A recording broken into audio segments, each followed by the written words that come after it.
What I would like to say is you need to understand that the current system is encouraging good people to do bad things. At the root of this problem are big, very powerful corporations that have too much influence on government, on healthcare, on media, and their primary responsibility is to produce profit for their shareholders, not to give you the best treatment. And when you understand that, then we can start doing something to transform the system.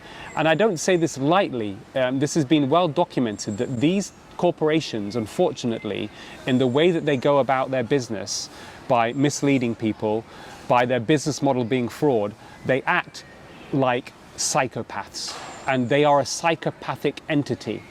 Ultimately, the conclusion is that we have a psychopathic entity influencing health policy, and that needs to stop, and it needs to stop now. Okay, Aseem, so we've met today to talk about a paper that you've written, which is published, well, it'll be published by the time this interview goes out. Maybe you could give us a little bit of background about how and why this paper has come about, and then we can talk about the content of it. So what I've done recently is critically appraise the evidence around the COVID vaccine, specifically the mRNA vaccine. And the reason that I looked into this is that I suffered quite a personal tragedy with the sudden death of my father in July last year. He was a very fit and well man. He was 73 years old. During the whole of lockdown, he was walking 10 to 15,000 steps a day. He was very conscientious of his diet. I had assessed his heart a few years earlier, and in fact, he actually had improved his lifestyle since then. But his post-mortem findings really shocked me. There were 2 severe blockages in his coronary arteries, which didn't really make any sense with everything I know, both as a cardiologist, someone who has an expertise in this particular area, but also intimately knowing my dad's lifestyle and his health.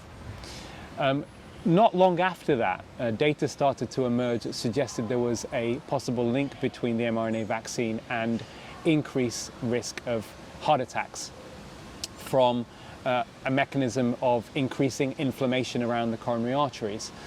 But on top of that, I was then contacted by a whistleblower at a very prestigious university in the UK, the cardiologist himself, who explained to me that there was similar research findings in his department, and that those researchers had decided to essentially cover that up because they were worried about losing research funding from the pharmaceutical industry. But it doesn't stop there. I then started looking at data in the UK to see had there been any increase in cardiac arrest. My dad suffered a cardiac arrest and a sudden cardiac death at home. Had there been any change in the UK since the vaccine rollout? And again, those findings were very, very clear. There's been an extra 14,000 out-of-hospital cardiac arrests in 2021 versus 2020, so post-vaccine rollout again. My own clinical experience, several people I know in my own social circle, at least half a dozen people unexpectedly suffered sudden cardiac death within weeks to months of having the vaccine. Again, unexpected. So for me, the evidence is very, very clear. And when you look back at the original Pfizer trial, the randomized control trial published in the New England Journal of Medicine, that actually was the basis on which there was a huge vaccine rollout across the world for this particular vaccine, there is a smoking gun.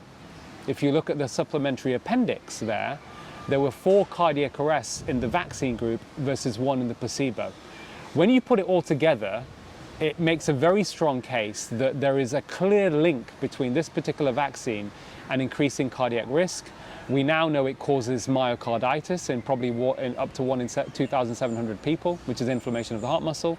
We know there's a signal for cardiac arrest. Recent data from Israel published in Nature Reports shows in the ages of people aged between 16 and 39, there was a 25% increase in either heart attacks or cardiac arrests, not linked to COVID, but absolutely linked to the vaccines, the mRNA vaccine. So, as far as I'm concerned, the evidence is overwhelming. This vaccine does have a strong link with increasing cardiac risk and cardiac death. What do you want to happen? Well, I think that the data now, if you look at it in totality, first of all, we need to have a more robust analysis where people can understand what the benefit of the potential vaccine is for them versus the harms. But the upshot from everything I've looked at in these papers which have been published is that I think that the evidence is very, very strong to call for a complete suspension of this vaccine pending an inquiry, so that we can have a more honest discussion about who potentially benefits, who's going to get more harm than good, if at all. And, you know, I think most people watching this will be aware of some of the censorship that goes on.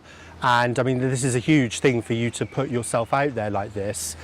Are you worried about that at all? No, for me, what's most important, my duty is to patients and to scientific integrity and to the truth. And we have to be able to allow the legitimate questions around this to be asked. Unfortunately, because of too much corporate capture of public health, of politicians, government, the media, this debate has not been allowed to happen. And you know, this is going to already, it's having catastrophic consequences for trust in public health and in medicine. And my duty, my responsibility is to restore that trust, but also allow honest conversations to happen between doctors and patients, which has not happened, unfortunately. It's very clear now with the rollout of this vaccine. And of course, this is very, very personal to you. I mean, how do you feel about the whole episode now? Because I think, you know, early on, when this started to emerge, the questions, you were kind of on the other side of the bench, weren't you? You kind of like, well, I don't think it's the vaccines. Yeah. And you've come full circle now based upon the evidence that you've seen. Yeah, I mean, just to add to that, James, to be honest, I was, you know, very supportive of the vaccine rollout at the beginning. I was one of the first to have the vaccine because I helped out at a vaccine centre, so I was given, you know, what was left over. I had it very early on.